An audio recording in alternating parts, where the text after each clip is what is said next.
कोळी समाज बहुउद्देशीय प्रतिष्ठान जळगाव आयोजित आज जळगाव पुण्यनगरीमध्ये आदिवासी कोळी लोकांच्या उपवर मुलामुलींसाठीचा सामूहिक विवाह सोहळा या ठिकाणी मोठ्या आनंदाने उत्कर्षाने आणि थाटामाटात संपन्न होत आहे।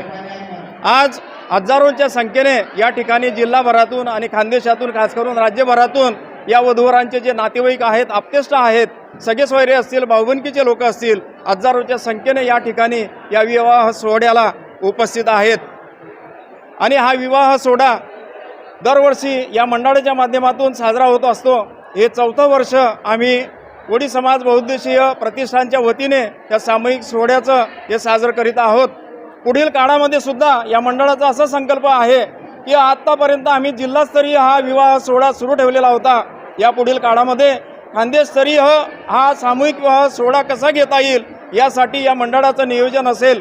खास करून या मंडळाचा एक संकल्प होता की जे उपवर असतील, गरजू लोक असतील, त्यांच्या मुलामुलींचे विवाह पैशांअभावी म्हणा, काही परिस्थिती अभावी म्हणा होत नसतील तर त्यांच्या मुलामुलींची लग्न या सामूहिक सोहळ्यामध्ये व्हावीत।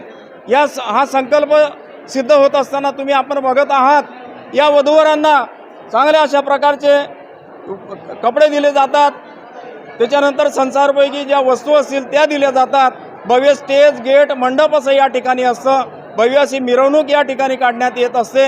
आणि खास करून जळगावची जी खासियत आहे, वरणबट्टी, भात भाजी आणि देशी घीचा शिरा या पंक्तीमध्ये वाढण्यात येत असतो आणि हजारो लोक या विवाह सोहळ्याचा आनंद घेत असतात। या पुढील काळामध्ये आमचं कोळी समाज बहुउद्देशीय मंडळ खानदेशस्तरीय सामूहिक विवाह सोहळ्याचं आयोजन करणार आहे।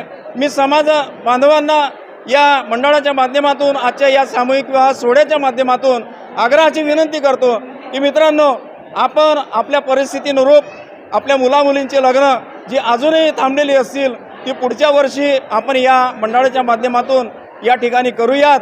जास्तीत जास्त संख्येने समाजाने या ठिकाणी यावं, आपल्या मुलामुलींची नावं नोंदवावीत आणि या मंडळाच्या माध्यमातून 1 रुपया न देता मोफत असा सामूहिक विवाह सोहळा हे मंडळ करीत असतं आणि या सुवर्ण संधीचा लाभ या समाज बांधवांनी घ्यावा अशी मी या प्रसंगी समाज बांधवांना जाहीर आग्रहाची विनंती करतो। धन्यवाद।